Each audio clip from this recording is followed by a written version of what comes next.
Well, welcome to the ZAGTalkPodcast live. My name is Guy Danhoff, and I'll be your host over the next hour. And gotta love that introduction by Rex Carroll, just shredding away as we are so familiar with him doing. We'll bring him on in just a second. And we've got a very, very special show for you. We're going to have Rex Carroll on live in just a few minutes. We're also going to be joined by David Roberts, lead vocalist of Whitecross, and as well as with Denver-based solo rocker artist Asha Blaine. So we got a big show for you.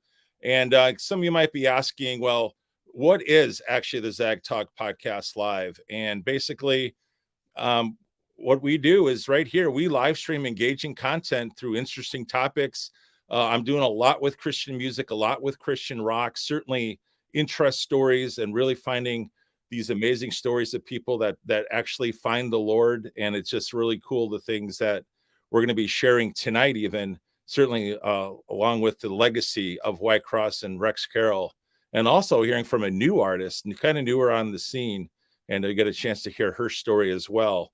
Again, this is going to be the all access show, and you're going to be able to ask questions throughout the whole time that we're together, because it's going to be a good time. In case you're wondering who I am a digital media strategist. I consult with companies, artists such as these.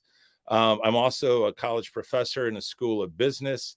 I'm working on my third book related to digital media and social media strategy. And yes, finally, I am a blues rocker. And I'm very proud to say that Rex Carroll was my teacher for a few years back in the college days.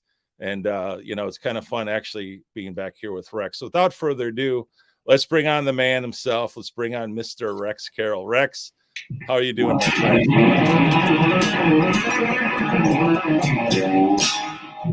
Howdy.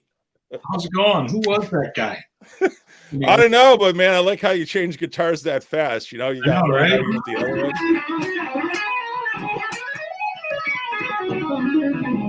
one. Anyways.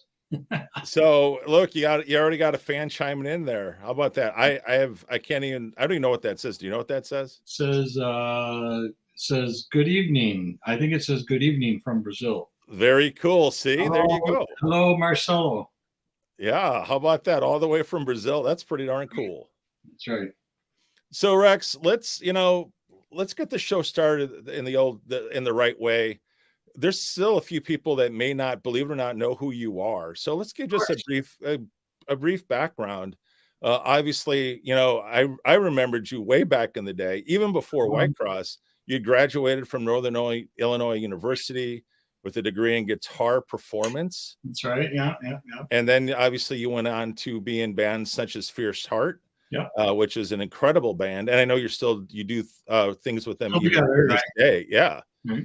And then, of course, when I met you was in the mid 80s when I had you as a guitar student, when you were my guitar teacher. And that's when you were doing Whitecross, the very first record.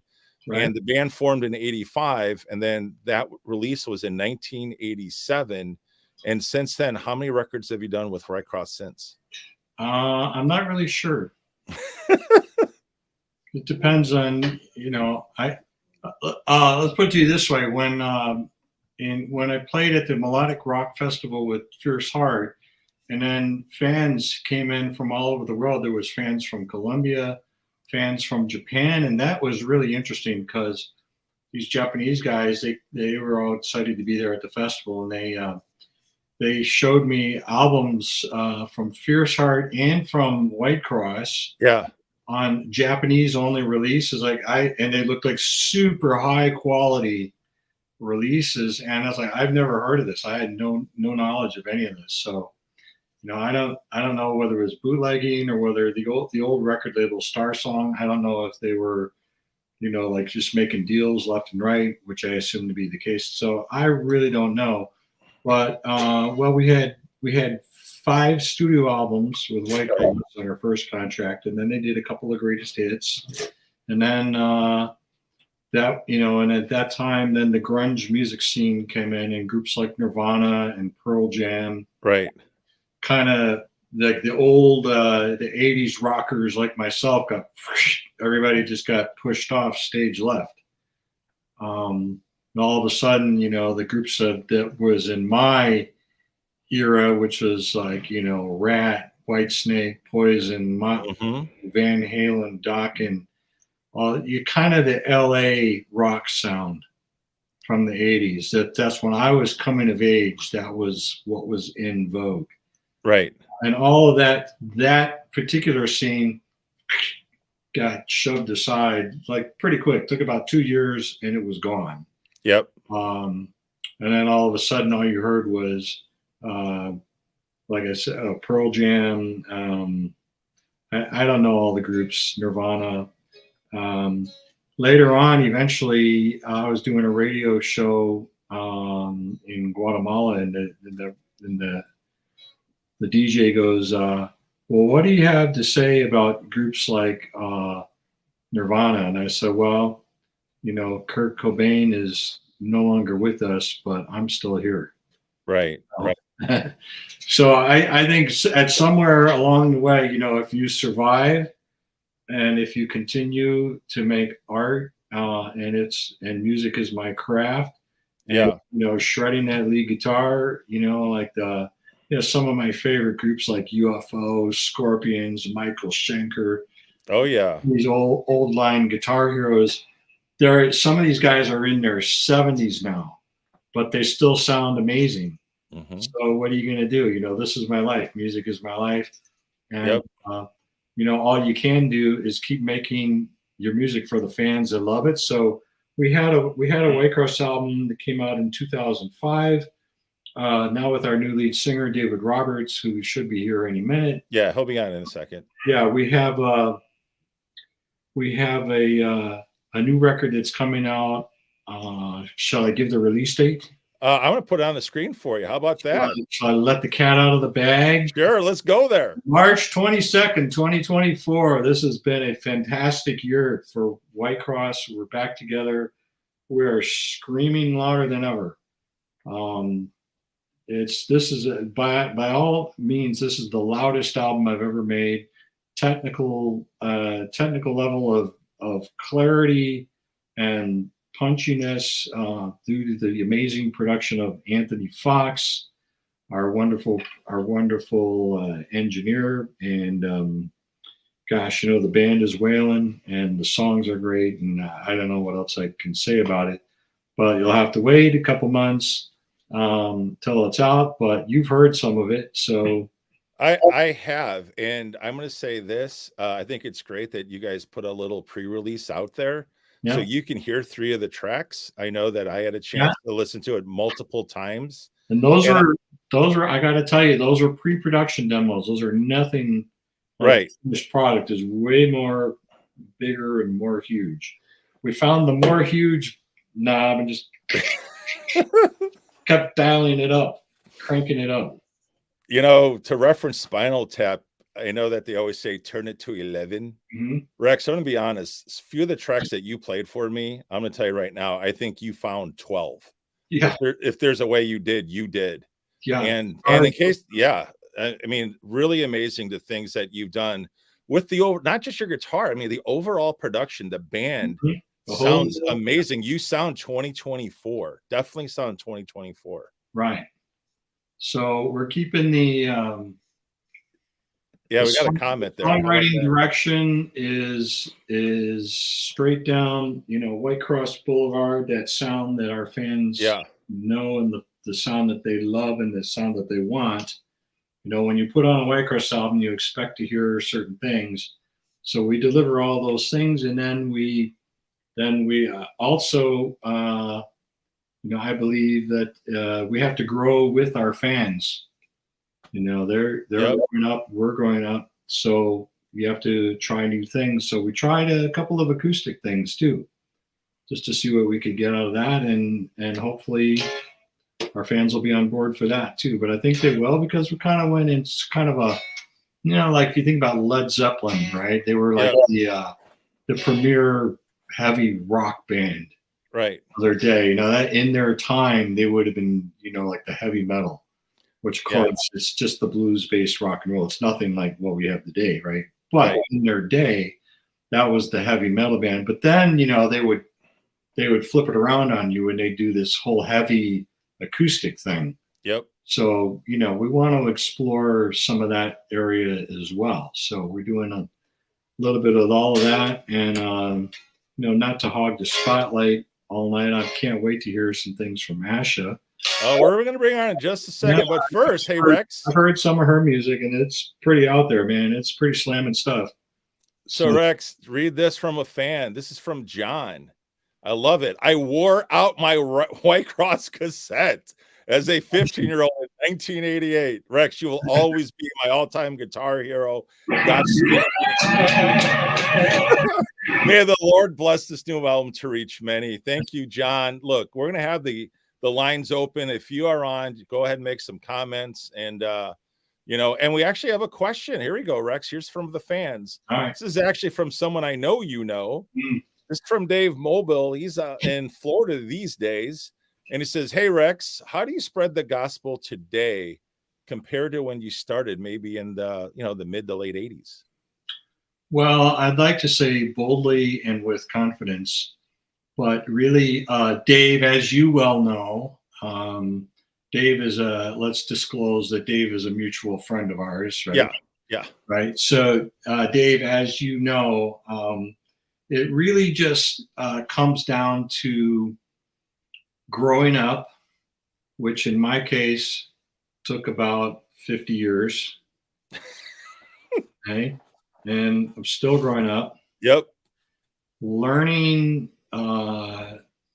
who I am so that I can be confident in myself. And there is a lot of pressure applied, especially like in 1984 when I like, check it out. I had a record deal on Atlantic Records straight from a demo tape, and that never happens for anybody. So they in fact, the head of the A&R department at Atlantic said, are you in a band right now? I said, no. He said, let's put together a band around you. And I'm like, you're kidding, right? Wow. That's what he did. And so you're dealing with that pressure to do everything right. And then the label is wanting to do things that maybe is not like in line with my personal ideas about how I want to present myself, right, and so forth. And as a Christian believer, you can be anything you want out there. We make Whitecross records for everybody, right, to enjoy. If you like rock and roll, you're going to love this album. That's all there is to it. But I'm free to be the person that I am, and that is a Christ follower. And I don't push it down anybody's throat, but it's who I am. Right. It's the way I present to the world. And when you grow up enough to the point where you realize that, the record deal from Atlantic that is not necessarily the be all and the end all of everything. Right. So it's just understanding who you are as an artist and what is it that you want to say to the world. And this is who I am, and this is the way I play guitar, and my songs are what they are. And right. Talk to me for 10 minutes and you'll get an idea of my personality and so on and so forth. And just being a real person. Right. So that's it, right? You just, you're never gonna, as when we talk about faith and spirituality and Christianity specifically, you're never gonna win a convert to Christ by just shoving the gospel down somebody's throat. Right. No, that's not what I'm all about. But I am, in my lyrics, I do believe that I want to lift up the name of the Lord. Yep. And acknowledge Him for giving me the creativity to shred a guitar a little bit. Mm-hmm. I'm no Steve Vai or anything like that, but I just do what I do, and give God the glory and let His name be known throughout the world. And there's, why is that such a terrible thing? And I've had conversations with people who say, well, rock and roll is sex, drugs, rock and roll. That's what it's supposed to be. Oh my gosh. I'm like, well, that's fine for you. I certainly grew up listening to, Kiss and all the music, all the mainstream rock music, Peter Frampton, Humble Pie, Led Zeppelin, Black Sabbath. I grew up on all that stuff. Yep. And I love those guys. I love them as people and as a band and everything. But my music is just my interpretation of the world as I see it. Right. Through the eyes of my Christian faith, and that's how I relate to the world. So, hopefully, reasonable people can just take that for what it is and enjoy the album. Yeah. And if they don't, well, sorry, I can't help you. We live in a very polarized country these days, where either you agree with my political opinion or else we're going to cancel you. And on both sides of the aisle, right? Yeah. Left wing, right wing, either way, people are like, it's like my way or the highway. So, right. So I want to steer clear of all of that. I just want to be me, enjoy music, love God, love people, love my guitar. All right. With that, hey, you know what?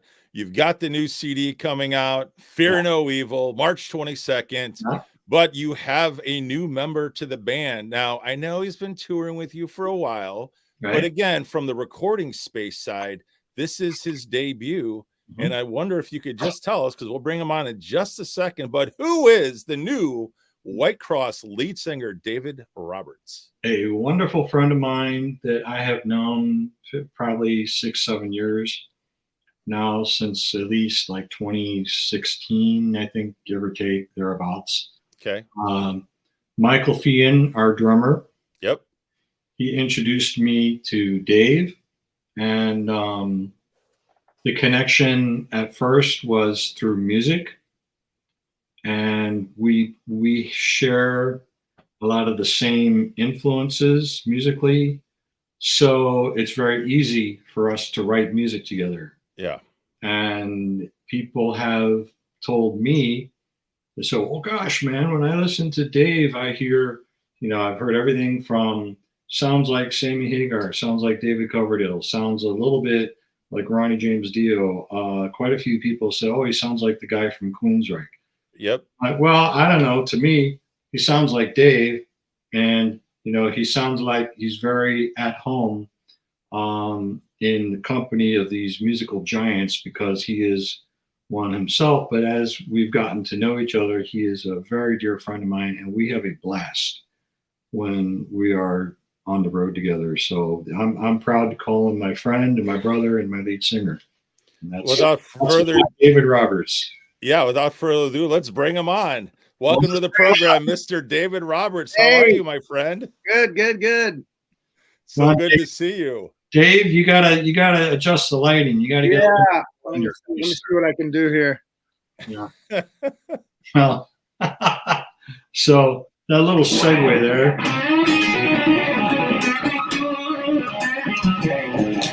How's that? That's a little better. Yeah, it's a little better. All right. So how you doing, guys? We are doing fantastic. Happy New Year. Happy New Year. And David, I got to start with the very first question. What does it mean to you? I had to do a little fact checking. Like, it's not that I don't believe Rex. I do. But in the world of media, I do have to fact check these comparisons. And in fact, I have heard these comparisons with you with Queensryche. I actually said that to Rex when I first heard Fear No Evil. I thought the intro was like, oh my gosh, it has that vibe. Not that you sound like him, but in the vibe, right? And then, oh my gosh, in the verses, hello, Mr. Ronnie James Dio.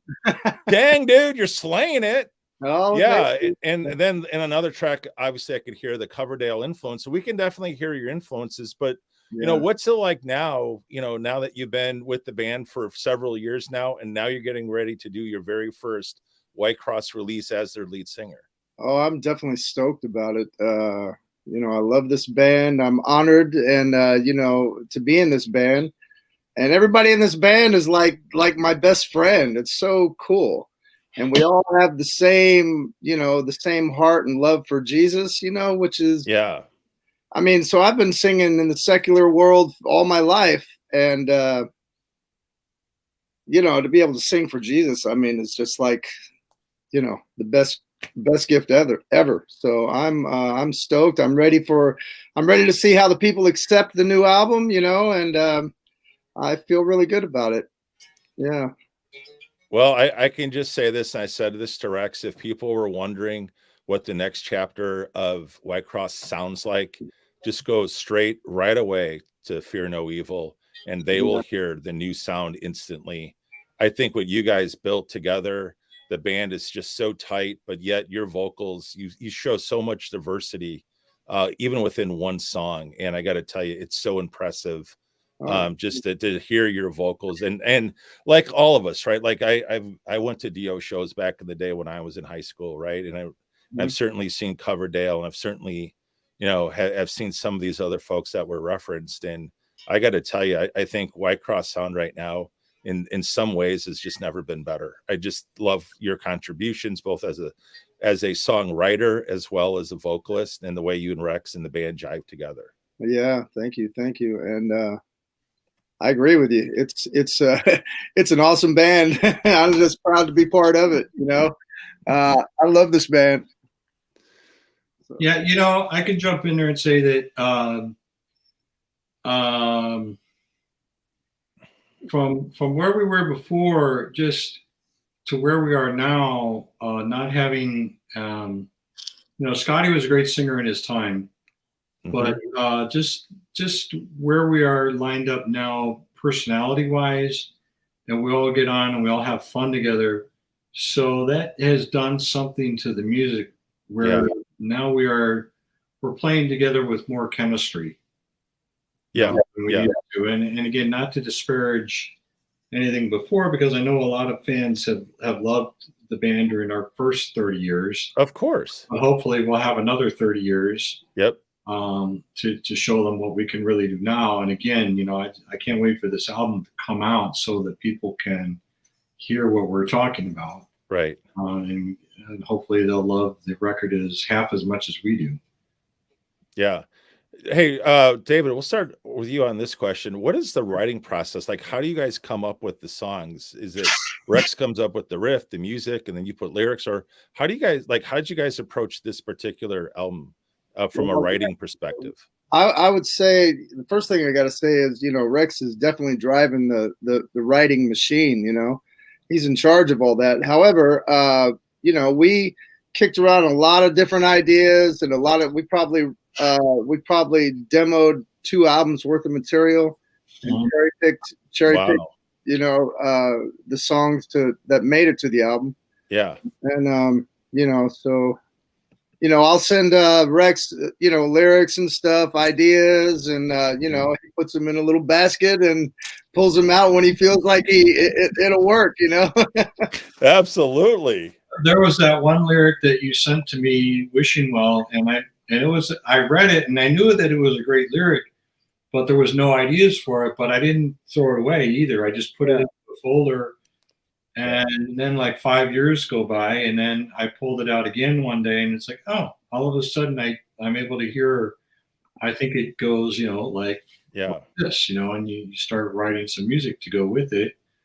And when Dave writes a lot of great lyric ideas, like that song that you were referencing, "Fear No Evil." Yeah. Once again, that was a Dave lyric, and I had been working on like a little guitar thing, and then I was looking at Dave's lyric and like, oh, this lyric actually will fit with this guitar thing. So we do a lot of things in that way. And then I would even say we had there was a couple of songs that we finished the demos. We had guitar, bass, drums, vocals. And we demoed them, and it's like, it's a good song, but it just didn't seem to be matching up. So we, like Dave said, we've got songs that are just sitting in the can that, maybe we'll work on them later, maybe probably not. We'll probably just move on to new things. But, we try a lot of things, and like you said, we had probably another 5 or 6 songs that ended up not making it to the record, just ideas that never got finished. Yeah. So with that, David, we'll start with you because I cannot wait to hear your answer. I have no idea what you're even going to say. And this is what makes it fun. I asked this of Rex a few days ago when I got a chance to interview him briefly. And but Rex and I knew we were going to unpack this on the show tonight. So here we go. What can fans expect from the new Whitecross release, Fear No Evil, from your perspective? What can they expect? They won't be disappointed. Would be my first thing I would say. They will not be disappointed. I know there's a lot of when Scotty and Rex wrote a lot of great music, and a lot of people love it. And and I love it too. And I can tell you, Scotty's very difficult to cover because we do some of the old stuff. Yeah. My hat off to Scotty. But I would say to all the Whitecross fans, you're not going to be disappointed. That would be the first thing I would. That's what they can expect, is to not be disappointed. Yeah. Yeah, as I've said, it's we know who we are. We know where our sonic. We know what our lane is, so we stay in our lane, right? So kind of another way of saying what you were saying, David. Yeah. Yeah. So we have a lane. We know who we are. We stay in our lane. So we deliver right down that alley, right down the alleyway. But then we veer off on a couple things too, because we want to keep growing. As we know that our audience is growing too. Mm-hmm. We want to grow with them. Absolutely. Yes. Yeah. So, Rex, I have a few fun questions for you. Number one, is this the most notes you've ever played on a record?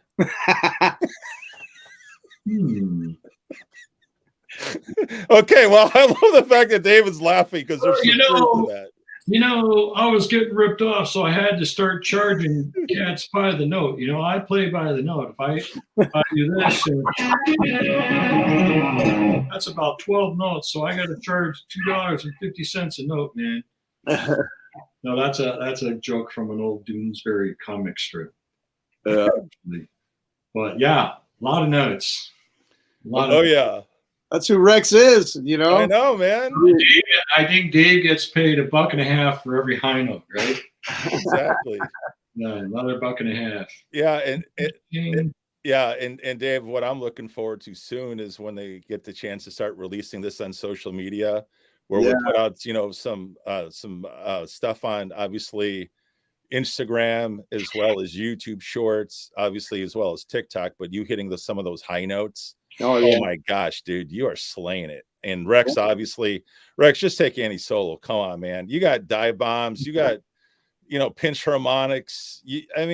Let's just face it, dude. You play more notes. And then if you count your delay on there, where sometimes it sounds like you're playing 3 at times, and then you got all your finger tap. Come on, man. I'm just saying, when I heard it, I didn't hear the whole thing, but what I did hear, I was like, there was no shortage of Rex notes at all. No, man, that's no shortage of Rex is. Yeah, I love it. Respect the riff. Yeah, exactly. Yeah. So, all right. So what I'd like to do now is I got to take just a very, very short. I do have this podcast actually sponsored, so I want to just give a quick shout out to the sponsor, and it's always cool to do that. Obviously, I'm very proud of the fact that the show is sponsored, and it's actually sponsored by JBE Pickups. And I got a chance just 2 months ago to get a set of pickups myself, and they've got some really cool things as far as pickups go. I know, Rex, you got a chance to hear it, and believe it or not, as you know, we'll have Asha on in just a second, but if you haven't heard JBE Pickups before, I'm going to play a song right now. Actually, not a song. I'm just going to play the guitar solo that I actually am joining Asha on as a featured guitarist, as she is a JBE Pickups artist. And I'm going to go ahead and play that video now. Rex, you heard this when I was at your studio. So here you guys go. If you want to get a chance to hear JBE Pickups, here you go. This is a solo from me collaborating with Asha Blaine.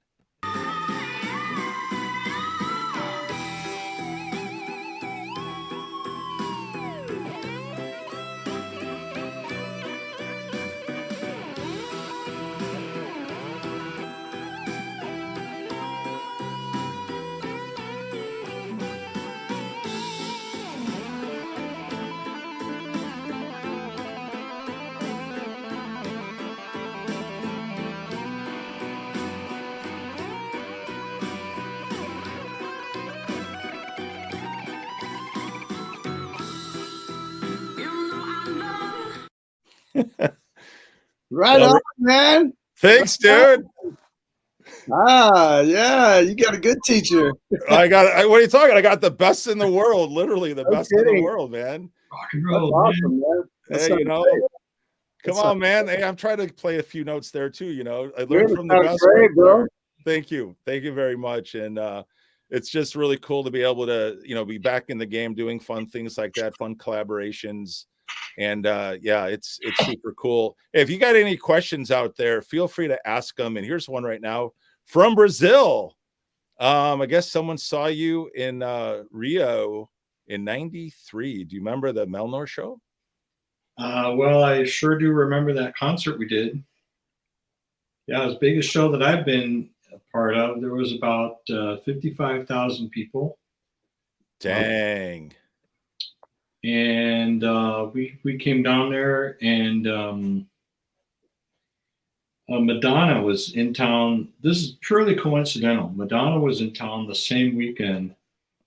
She played across town in the soccer stadium for about 135,000 people. But, I felt great because that was a big crowd for me. Yeah. And the chance to headline our show there, and what a wonderful weekend. It was like a long weekend that we were down there. So we got to do all the national TV shows, and a lot of interviews, a lot of press at the time. It was great. And we were, you open up the newspaper, there we are, there's our picture, Yeah. A lot of fun. That's pretty cool. I mean, that's a lot of people, Rex. We talked about that the other day. That's pretty cool. Yeah, it was really great. Yeah. All right. So without further ado, some of you, certainly the Whitecross camp, may not have heard of her yet, but she is from Denver. She's been Denver based. She's been going at it full time for 6 years now. And I'm going to go ahead and start her with one of her songs that she wrote, an original called I Will Follow. And if you haven't heard of Asha Blaine, all I can say is she's actually covered people like David Coverdale hitting those high notes. Oh yeah. Hitting the high notes. She's also, I got introduced to her when she was singing some Don Dokken on a couple of Dokken songs. She's been actually in Dokken tribute bands as well as Yngwie. I know, Rex. She's even done Yngwie. New Don or old Don? Yeah. Well, the Don from the 80s. We'll just keep it like that. All right. So without further ado, here is a release from Asha Blaine. Here's an original. Here you go. For shame, so much sitting away. Forgotten when my sister is desperate, place we're falling away. I'll put these chains down, so follow you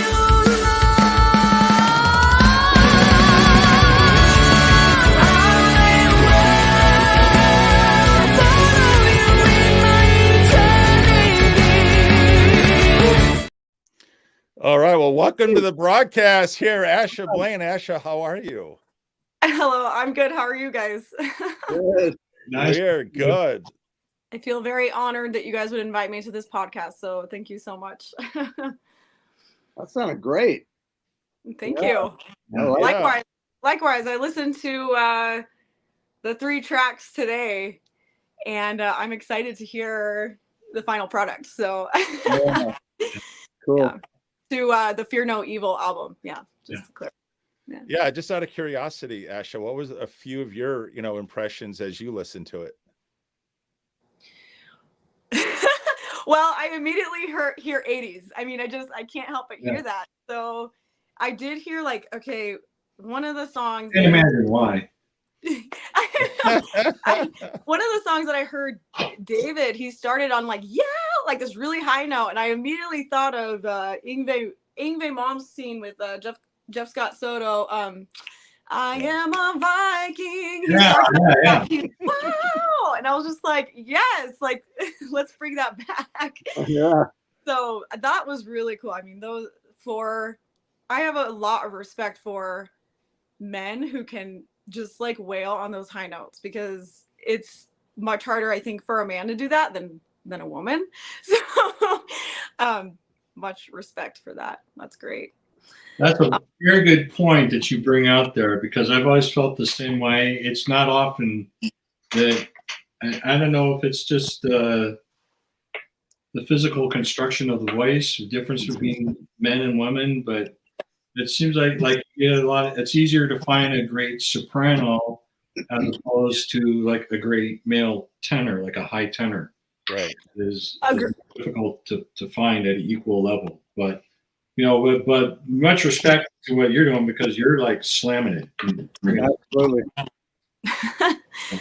Well, thank you. It's because I was introduced to some of these tribute bands around town that did really heavy stuff that I had never heard before. Like I had never heard of Dokken until somebody asked me, like, "Hey, you want to be in a Dokken band?" I was like, "What's Dokken?" And then I got introduced to this world. The guitar player I was playing with was like obsessed with Whitesnake and Dokken and Yngwie Malmsteen, like just like all these crazy guitar players. And to be honest with you, I grew up not being allowed to listen to rock and roll because rock and roll's the devil, you know? So this is like new stuff for me. And they're like saying, you should sing this stuff. So I got introduced to that music, and I loved the way I felt like performing it, like vocally performing it. And I loved the drive, and I loved the heavy guitars. So that is a lot of my vocal influence, I would say. That kind of stuck with me a little bit. That's really So cool. I Yeah. went from not knowing those guys to, you know, So now playing it. I research them, and now I have to research David Roberts to figure out, you know. Oh. So yeah, that's fun.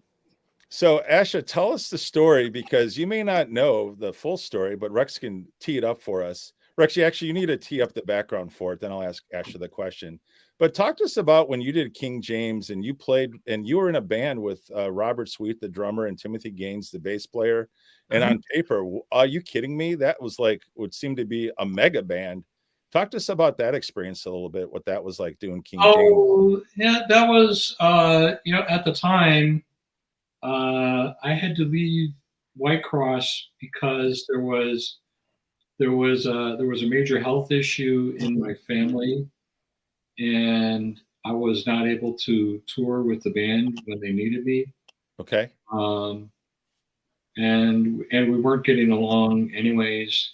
So they went and did their thing, and then I got with Jimmy Bennett. We formed. He was in a group called Sacred Fire, and I was looking for that Striper-esque type of more of a pure sounding vocal with the high range, you know. And you know it when you hear it. And so Jimmy Bennett came into the picture, and we made the group King James, which we didn't know what to call the group. And my mom said, well, you know, Rex means king in Latin, and, you know, and you've got Jimmy Bennett, so we'll call it King James, which is just a combination of our names. And I knew, I had met Robert and Tim, like the whole Striper group. I had met them like the year before. We had done a tour together in Europe, and had a lot of fun with them over there. So I just called Robert, said, "Hey man, you want to come and drum on this project?" And he said, "Yeah, and if you're interested, Timmy's available too." So we called Timmy, and it's like, there it was. Yeah. Yeah, Rex, all I'm going to say is that record was unbelievable. I said this to you the other day when I was visiting with you, you know, at your house in the studio, and oh my gosh, the production on that, your playing on that was just, like I said, it almost felt like you had a, you know, like if this were Fast and Furious, like you just had a NOS tank off on that project. Well, hopefully people are going to get some of that from the new Whitecross. Oh, they are going to get that. I can tell you that right now. They're going to get some NOS. Yeah, I mean, there's been you know, my philosophy of being in a band and stuff. One thing I think I've always had a pretty good handle on is back in the 1970s when I was just a wee lad. And I was reading, we had the Illinois Entertainer, which is equivalent to like Bay Area music or the Nashville scene.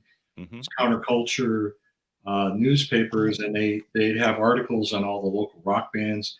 And I would see these groups on the cover that looked really intimidating to me. I was like, oh, they got the hair, they got the outfits. Oh my goodness, they're going to eat my lunch.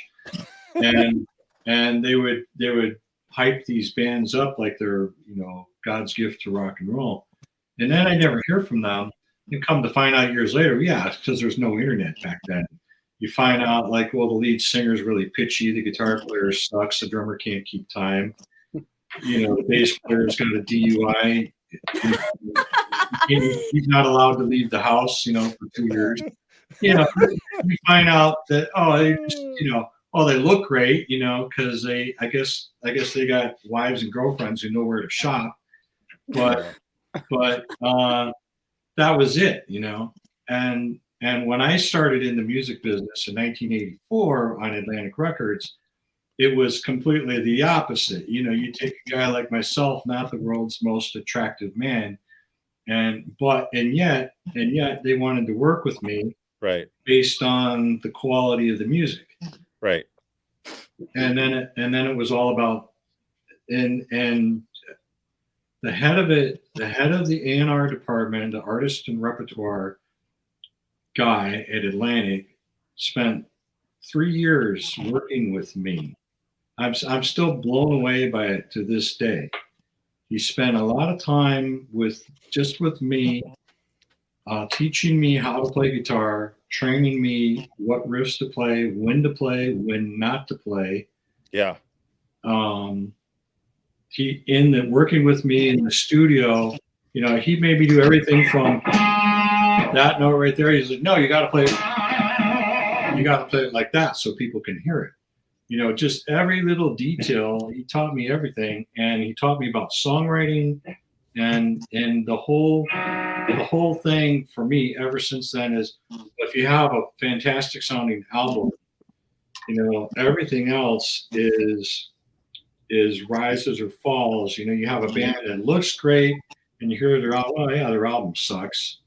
So there's nothing to build on. And this is why, you know, I'll take like a David Roberts or an Asha Blaine. I'll take either one of them, you know, 10 times out of 10, 7 days a week. You know, twice on Sunday, because you got to start with a great song. You got to have a great singer, and you've got to have a great band. And you have those things, then you can, then you're stuck with guys like myself, well, not the most visually enticing, but we can work with it, Yeah. If we have songs and talent and musical ability, it's the music business, and there's a fine line at times between the music business and the entertainment business. Right. Because we're entertainers and we're musicians, but in the long run, I started out as a musician, so I'll probably always have, 1.5 feet in that camp, but we're entertainers at the way, so you need somebody like Asha to front the band, so people have something nice that they can look at. But you got to have, but see, Asha would have no staying power if she wasn't a great singer, but thankfully she is a great singer. So, so you have to have all those things, but you have to start out with the album. Yeah. You got to have an album that people can listen to, like some of the comments from earlier, I've been listening to you since I was 15 years old. Right. They're still listening. So you gotta come up with music that stands the test of time. Right. And you're only as good as your next album. Whatever you did the last time, that's gone. Right. This album, we're already done with it now. Where it's coming out in March, people are going to get to hear it, but we're already. David, am I right? We're on. We're moving on to the new material. Yeah. We've already heard these songs like 1,000 times, so we're on to whatever's next. Yeah. But you've got to be, every album that you do has to be the greatest thing you've ever done in your life. Yeah. Well, Rex, with that, I want Asha to share her backstory. She just got done in 2023 She did 110 live performances. Awesome. I love telling this story. When I got introduced to her, I heard her after seeing George Lynch in person, front row. I took some video of him, posted it, and after the song was over, a video popped up recommended, and it was her. And in that particular picture, she doesn't look like she does now. She looked different. Is it fair to say you look slightly, I don't know, homely? Is that fair to say? Homeless. Well, yeah, there's a difference. And yet when I played it, I was just blown away. And that was my first introduction to Asha and then I later find out that, and David, you'll appreciate this. She just didn't believe in punching any of the vocals. She actually did it 100 times. And on the 101st take, that's what she put on her YouTube channel. Cool. Straight live all the way through. And so Asha, talk to us about kind of your journey. You've been doing this for 6 years now, but also the impact of when you opened for Stryper just about 4 months ago, and how the music is so much meaningful to you personally, and how it's driving the way you write. Okay, that's a lot to unpack. So yeah, I moved to Denver like 7 years ago and I jumped into the cover band world like right away. My first band was like a disco band. So I did that for a couple years, and then I ended up getting into other bands that were more rock. So Dokken was one of them. I did a lot of Led Zeppelin stuff, not a lot of, but like Jeff Scott Soto from Yngwie. I can't think of all the artists. I'm thinking of The Trooper, Iron Maiden. Yeah, just a lot of those artists. Ann Wilson. So anyway, I got the privilege to cover a lot of that music, and what really drove me was more of the instrumental behind it, because I don't feel like you can really explode unless your instrumentals are exploding. So I was doing the cover band, tribute band stuff for a while, up until maybe, actually this last year, I was in another cover original band with some people that I ended up quitting recently. So throughout that time, I actually was like coming back, like I had fell away from my faith for a while. I grew up Christian and then fell away from it and did my own thing for a while, and that was definitely not working for me. Went through a lot of hard traumatic things, and I had no other choice but to kind of come to terms that God was the only thing left that could help me, and he sure did. I just have to say that that has completely changed me and changed my trajectory. So throughout the last couple years, I thought to myself, oh, God would probably appreciate it more if I like sang in churches and sang like Christian radio music. And I just could not bring myself to do it. It was just something that was like, this doesn't feel right to me. I don't like the music. I don't like the music. This is not how I want to express my faith about God. And I think that my Christian view was very like boxed in probably. And I wasn't truly knowing God, like how God made me, or I wasn't appreciating that really. So anyway, leading up to, I wrote an album with another person too, like a rock album. And I think through that process, I learned better how to songwrite and how to do my vocals and stuff. And so I wanted to create another album that was just me sitting down doing the instrumentals and working with an engineer to help create that. And that's been really hard, but I'm glad I did it, because there's a lot of freedom in it, and there's a lot of like artistry in it that I didn't realize I could maybe tap into. So okay, let me go back now to Stryper. So yeah, I was in a band that opened for Stryper. Yeah, like last, what was it, May or something like that, May 2023. And I was just like shocked. I was like, there's a heavy metal band that like throws Bibles out in the audience. Like, what is this? This is not Christian radio K-Love worship music. Like, there's a band that does this. I had no idea. And I knew that there were bands out there like Skillet or like Flyleaf that did that, and I love those bands because that's more like my generation. But I don't know, just like actually opening for them and actually seeing them in person, just something hit me, and I ended up leaving the band that I was in, and I was writing with them, and I was couldn't help myself but to write lyrics about my experience with God, and I don't think that was very well received. Yeah. Not at all. And I had to make a tough decision to quit that band because I was like, okay, that band could go somewhere in a direction that was more popular, Hollywood, whatever, and I don't want to do that. I think that, like exactly what Rex said at the beginning, that it's like, this is who I am, and I want to present myself to the world as this, and this actually might stifle me from being this amazing rock star, but I don't care, because that is it comes and it goes, that's fleeting. There's a new there's a new rock artist waiting around the corner.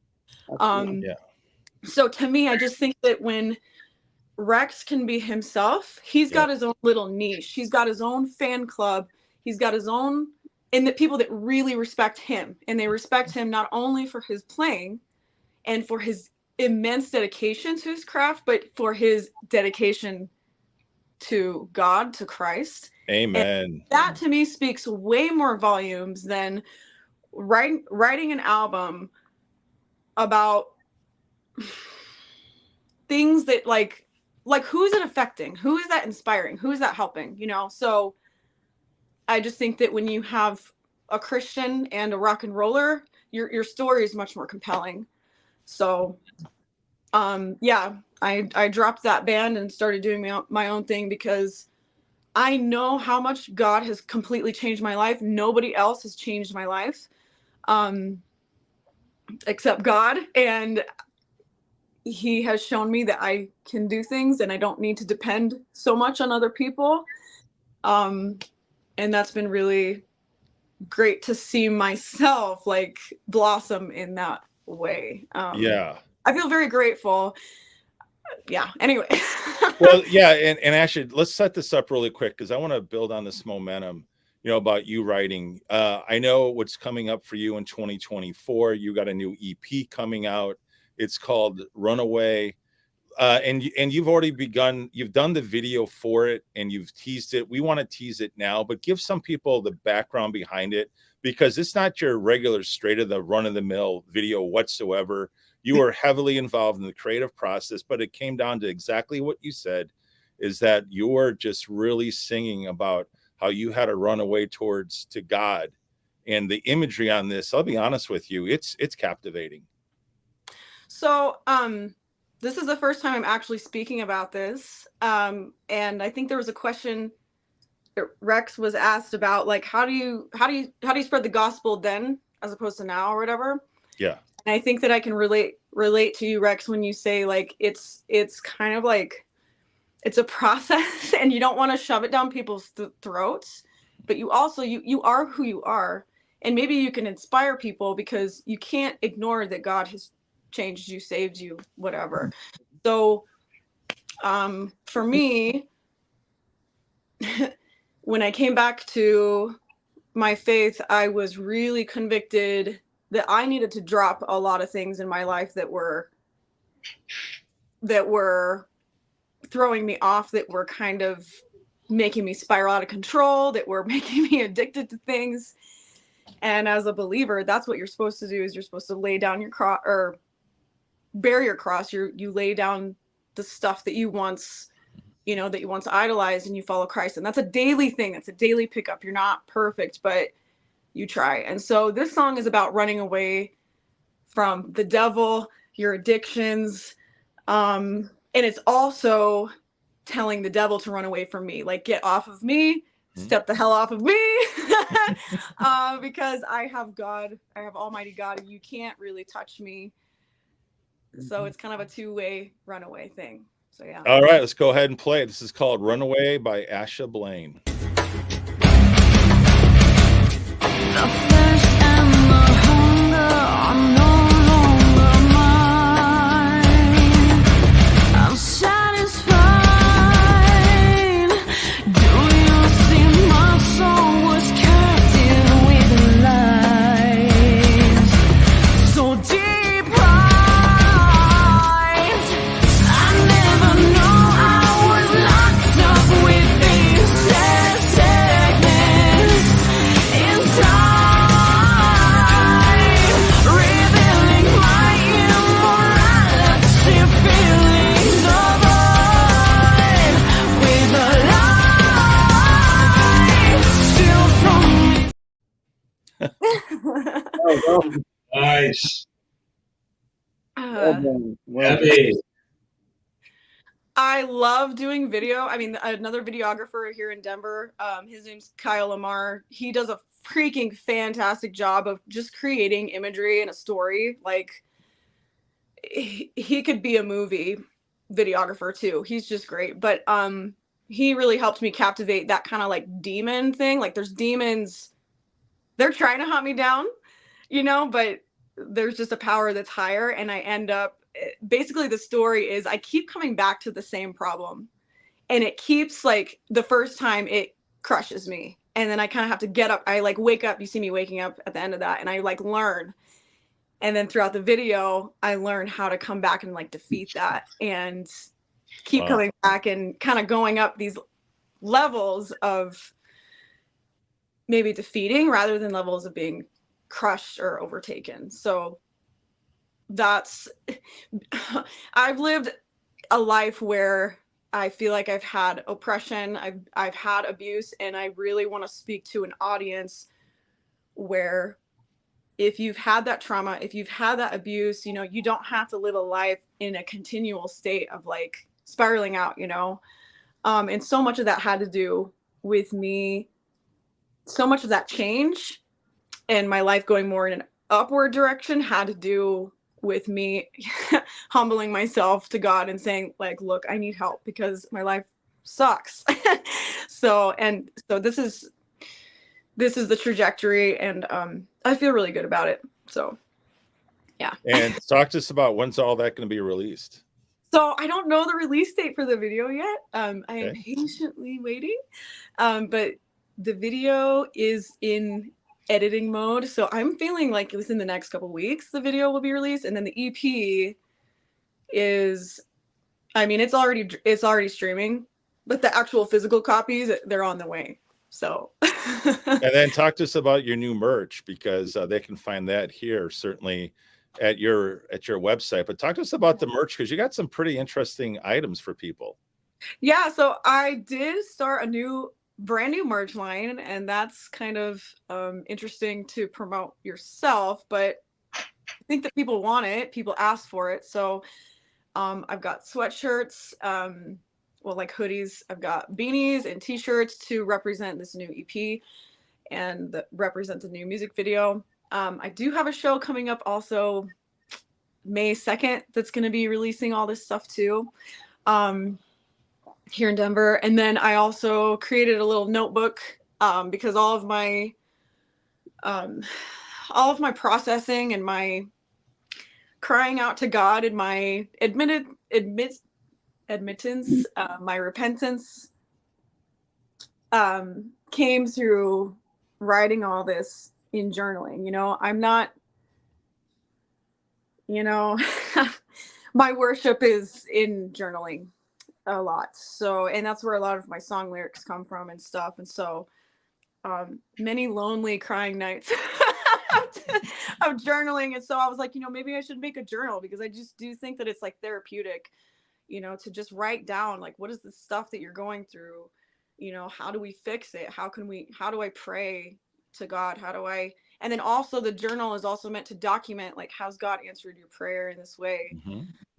Because that, I go back to my journals and I'm like, God totally answered this prayer in a strange way, but nonetheless, it was answered. So just a good tool. I really want to advocate for people who have not had great cards handed to them, because I don't think that that means that the rest of your life has to be crap because you went through crap before. So Amen. Amen to that. Yeah, amen, definitely. And Asha, where can people go other than your website to really check you out and check out some of these new releases that you've been coming out with? yeah, I'm most active like on YouTube. Yep. I do believe that social media is going to kick up in the next couple of years, and I think that artists like you guys will just have a, I don't know why, I just feel this in my gut, but that especially Christian artists of all kinds of artists will have a really great time on social media reaching people and being able to continue having their art be appreciated. So YouTube is one of them. Instagram, I'm on all the streaming platforms. TikTok. I just started a TikTok. Dang it! I don't like it, but I did it. And that's pretty much mostly YouTube. I would say like hop over to my YouTube channel, give it a like and subscribe, and you can see my goal this year is to actually put up more original music, and I would love. It is my goal to start a podcast to talk about these kind of things and like why, even as an artist, I think that people can they think they have to go through these avenues to become something or become someone. Like, I need to go to Nashville, I need to go to Hollywood, and these things I feel like just kind of suck you dry anyway. And I really appreciate, you guys, because you're, like you said, you're staying true to who you are. That can't diminish the production quality. That can't diminish how amazing your album is just because you weren't, produced in Hollywood or whatever. Like, you're still amazing regardless. So I would like to see more artists be themselves without having to go through the factory of, I don't even know how to say that, like, of being made into something. You know what I'm saying? Like The Voice. Yeah. Well, the flip side of that, those on our album, again, when people hear it, I'm sorry I didn't have any music videos from the album. That's probably our next project for this year, is to get videos for some of the songs. But we did get like one of the best rock and roll producers in the whole world to work on our albums. A guy in Nashville named Anthony Fox. Oh, there you go. Yeah, crushed it, killed it. Honestly, yeah, all the way out of it. Like I said, there's a little loud clarity, like nobody's business. Bottom end for days, just really huge sounding. Out. Very loud. And Rex, with that, let me just plug that right now. So if you guys want and you want to get more information and pre-order actually the new CD, there it is, whitecrossband.com. You can go there. And for Rex's benefit, I did this for you too. And here it is. That's the actual page itself. And that's their landing page that you can go on and go ahead and click it to get the orders. They have other certainly merchandise there. They have a QR code there as well. But yeah, I mean, it's really cool, Rex. I was just blessed to hear the record. I was blessed to hear about half of it and literally blown away to what you said. Yes, it's got some of the sounds, the classic sounds down that lane, but my gosh, some of the newer stuff that obviously I'm assuming that Dave brought some of that influence over between you and the band. It shows, and it's really freaking rocking and awesome. Yeah. And I love it. I do. I love it. And I'm so proud of what you guys have done, and I can't wait for the world to hear it. Thank you. Thank you. Yeah. So with that, we're about time to kind of wrap things up, and I'd like to do a segment called The Final Word. And we'll go ahead, Dave. We'll start with you. Kind of, what's your final word that you want to share with Whitecross Nation, or actually not Whitecross? Literally, I mean, you guys are world known. The globe, if you would. What do you want to say to all those, thousands and thousands of fans out there as they get ready to hear the new record? Oh, well, just get ready. I suppose the main thing I would want to say is always follow the light, follow love, and kick back and turn it up to 11. Oh my gosh. Okay, Rex, I got to meet him now. I got to meet him in person. Yeah. Like I said, he's a pretty cool guy. I would say so. Turn it to 11. You kidding me? You caught my attention. There you go. Yeah, and David, like I said, everything I said, man. Oh my gosh, the vocals are so tasty. I appreciate Just a lot of you really brought a lot more depth to this record than I think really Whitecross fans will come to hear. If they want to know what's new, they're definitely going to hear it. I mean, right off the bat, it's so cool. And Asha, how about you? What's kind of, what do you want to say to those, that are tuning in this evening? I guess my biggest encouragement to people would be like, find the thing that you're passionate about and just fully immerse yourself in it and pray to God to guide you and see what happens. right on. Yeah, and Rex, we're gonna have to put you to work because your friend out of Brazil, he's got a request, and I think you can handle this considering you have a guitar in your hand. So do you think you can play a little Nagasaki for us? What do you think? No, we don't do any of that. No, just kidding.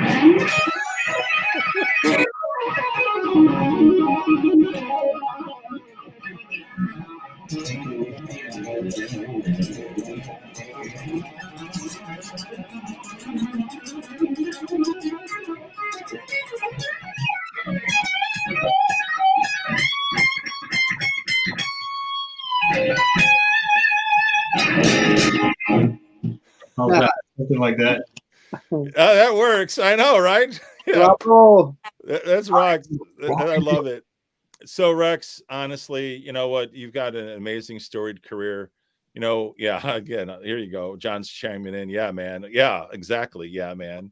I got to tell you, it was a blast interviewing him right there at your studio, seeing you just do it live in front of my cameras. It was such a treat, like the old days.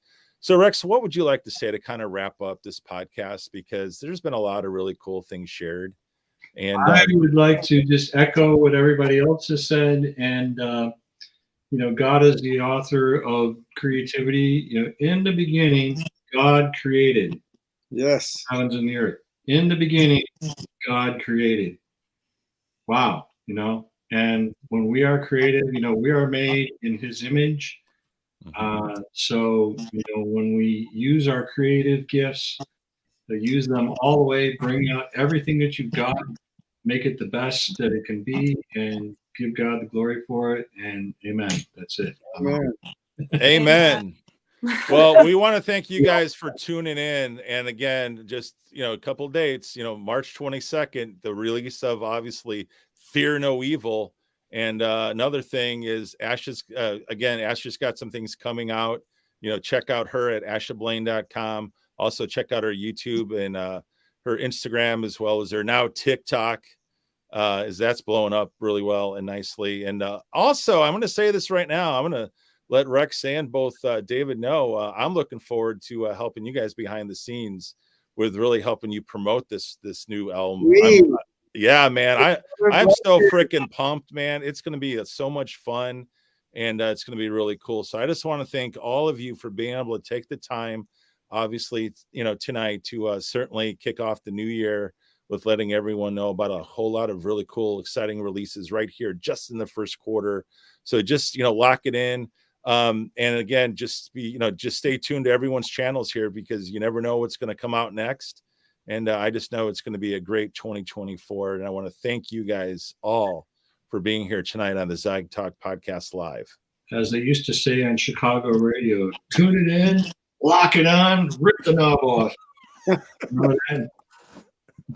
I do remember that because I was still living back in Chicago at that time. So, All right. So for the amazing Rex Carroll, obviously David Roberts, and certainly Denver rocker Asha Blaine, my name is Guy Danhoff. We want to thank you for tuning in right here on the Zag Talk Podcast Live.